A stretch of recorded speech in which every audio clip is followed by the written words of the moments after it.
Welcome to BBC News, I'm Lucy Gray. Moscow has been hosting its annual military parade to commemorate victory over Nazi Germany in the Second World War. In a speech, President Putin has sought once again to link Russia's war in Ukraine to the Soviet struggle against the Nazis. We can take you to Moscow now. These are live pictures that we're watching now of those celebrations. They've been going on for just over an hour now. We've been seeing large numbers of military personnel marching through Red Square there in Moscow. We can have a listen in.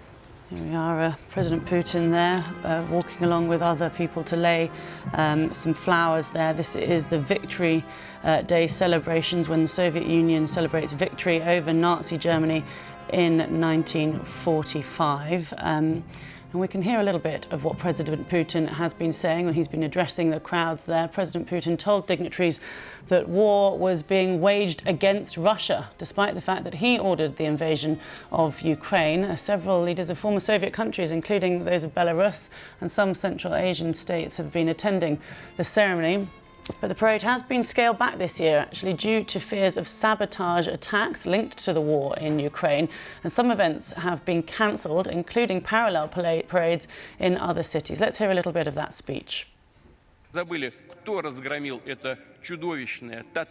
forgotten who crushed that monstrous total evil, who formed a wall to defend their native land, and didn't spare their own lives for the liberation of the peoples of Europe.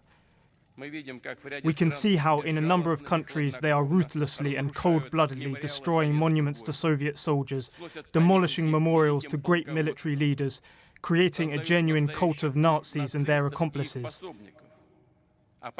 And they're trying to erase and slander the memory of true heroes. Such a mockery of the feats and sacrifices of the generation who won is also a crime.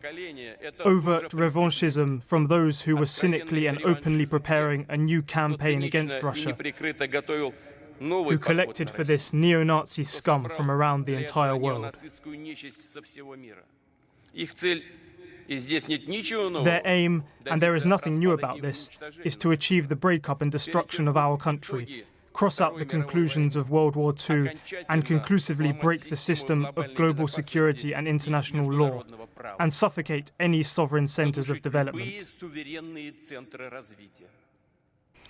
So President Putin speaking in Red Square just a short time ago. We could speak now to Edward Lucas, the author of The New Cold War, Putin's Threat to Russia and the West. We just played a little bit there. I don't know how much more of the speech that you heard, but what do you make of the sentiment? I mean, it's not really anything new, is it, from President Putin that we've been hearing, this Nazism that he keeps talking about? No, it's the same tunes, but played perhaps slightly louder and with a more aggressive beat to them. It's a very well-worn trope for Putin, and it has actually been for Russia even before Putin took power, that they are the inheritors of the glorious defeat of Nazism in 1945, and that anyone who criticizes Russia is therefore a Nazi, which wouldn't pass anyone doing GCSE logic, I don't think. But that's the drum they bang, and they bang it hard. I think that the interesting thing for observers, maybe the rather light international attendance. Russia's not exactly surrounded by a large fan club. I don't think there was any senior dignitary from China came, for example, which one might have expected if one thought that China was backing Russia strongly. And of course, over in Ukraine, they are celebrating the day before, along with the rest of Europe, on the 8th of May. It's only the Soviet Union and now Russia and some of its close allies that still celebrate on the 9th, because the news of the defeat of Nazi Germany crossed the midnight barrier, and it was the 9th of May when he arrived in Moscow, although it was the 8th of May for the rest of us. Right. He also said in his speech, all the country is united to support our heroes and that we pray for them.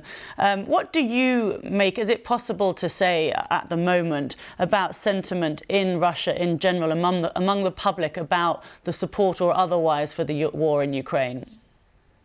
Well, of course, it is difficult because Russia's not a free country and people are unlikely to give their innermost thoughts to someone they don't know very well who calls them up over the phone. So superficially, there's a lot of support for the war. And I think that by framing this not as we have a disagreement with Ukraine, but the world's out to get Russia, we're encircled and we have to fight back, and that we're doing the same thing that our ancestors did 80 years previously, I think that's helped gather a bit more patriotic sentiment behind the war. And I think in any country, when people feel our backs to the wall, we may not like our leader in every respect, but we're under attack, so let's get on and defend it. That's something that one can expect would work in Russia too. But the fact is the war isn't going very well for Putin. They still haven't taken the town of Bakhmut in Ukraine, which they've been on the verge of taking for ages. The conscription is biting, the economy is in a mess. There's a sort of cognitive dissonance between what people are seeing on the news about glorious victories and what they're actually experiencing in their everyday lives. So I think that the political situation in Russia is actually quite brittle and potentially even unstable. We don't know what's going on in that sort of black box inside the Kremlin, but I think it's not easy for Putin at the moment, and we could well see some unexpected developments in the next months or maybe even weeks or days. Right, that's interesting. I was hearing one commentator earlier saying how there was nervousness in Moscow ahead of this parade. Obviously, we've seen that some drone attacks recently, haven't we? Particularly the one on the Kremlin the other day, and there have been oil rigs attacked and things like that, haven't there? Or pipelines. Is there a nervousness, do you think? Is it palpable? Yes, I think your correspondent Steve Rosenberg did this brilliantly in a report he did a couple of days ago. So on the surface, everything seems normal. Spring's coming, people are going out into the park and getting ready for the summer. But underneath, it doesn't feel normal at all. And of course, that drone attack is anything but normal. This is supposed to be Ukraine on the verge of defeat, and here they are, allegedly trying to mount an assassination attempt on Putin. Now, actually, I rather doubt that was the Ukrainians. I think it may be part of some murky stunt inside the Russian power structures, but it still makes the Russians feel nervous. And I was also very struck by the fact that the Russian authorities have apparently closed the bridge that leads out of Crimea because the Russians living on Crimea are so nervous about the Ukrainian counteroffensive that they want to leave. So there's all these unsettling things that are going on that make people feel it's not quite as roses and rainbows the way the Kremlin's talking about it. And of course, that filters up the power structure and people start thinking, well, the boss isn't going to be here forever. And when he does go, what happens to me? And should I start making my dispositions now? We've seen the extraordinary public attack from the leader of the main mercenary army, Yevgeny Prigozhin, who in the most blistering terms, which I couldn't possibly repeat on the BBC, had attacked the Russian defense minister because of his shortage of ammunition that his troops were encountering, and then said he was going to hand over his bit of the front to the Chechens, who are another sort of independent force, and then suddenly flip-flopped and said, "No, I've got the ammunition." But this is not the signals that would be sent out by a military machine that's working smoothly, to put it mildly. Yes. OK, well, thank you very much. Really good to get your thoughts. Thank you. Edward Lucas there, the author of the New Cold War, Putin's Threat to Russia and the West. Let's bring in our correspondent, Hugo Bachega in Kyiv now, because, Hugo, there have been attacks, haven't there, on Sunday night in Ukraine. Can you tell us a bit more about what's happened? Yeah, Lucy, so we're seeing now these Victory Day celebrations happening in Moscow, but hours before that, Russia launched another wave of airstrikes, and the Ukrainian military said that Russia had fired 25 cruise missiles, but that 23 of them were intercepted by the country's military, and most of those missiles were aimed at the capital, Kyiv. It was the 5th time in 9 days that Kyiv came under attack, and again, these attacks happening at night. We heard the air raid alert here in the capital at around 4 o'clock in the morning. We heard loud explosions. The authorities said those explosions were the sound of air defense systems that had been activated. So again, Kyiv coming under attack. We haven't had reports of casualties. There has been no extensive damage as a result of these attacks. But this obviously came a day after a large drone attack, again targeting Kyiv. The authorities said that was the largest drone attack on the capital in this war, with more than 3 dozen drones that had been fired by Russia.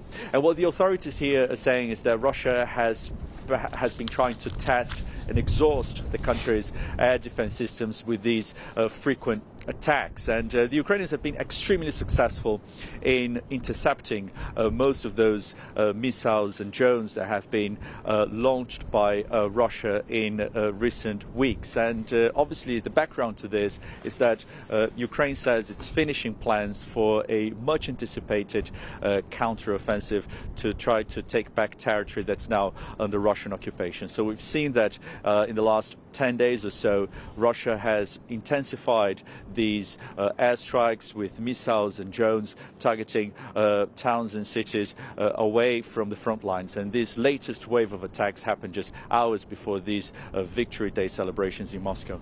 We've been talking for a while about this counter-offensive which is expected from Ukraine to try to take back territory. Is there any thought about when that might start? Well, I think what we're seeing now is perhaps an effort by the Ukrainian authorities to manage expectations. I think the Ukrainians know that Western countries, everybody is waiting for this counteroffensive to happen. I think there is perhaps the expectation that the Ukrainians are likely to achieve major gains after receiving the military support from Western countries. But what we're seeing now is an effort from high-level officials to manage expectations ahead of this expected counteroffensive. Okay, thank you very much. Hugo Pacheco for us there live in Kyiv.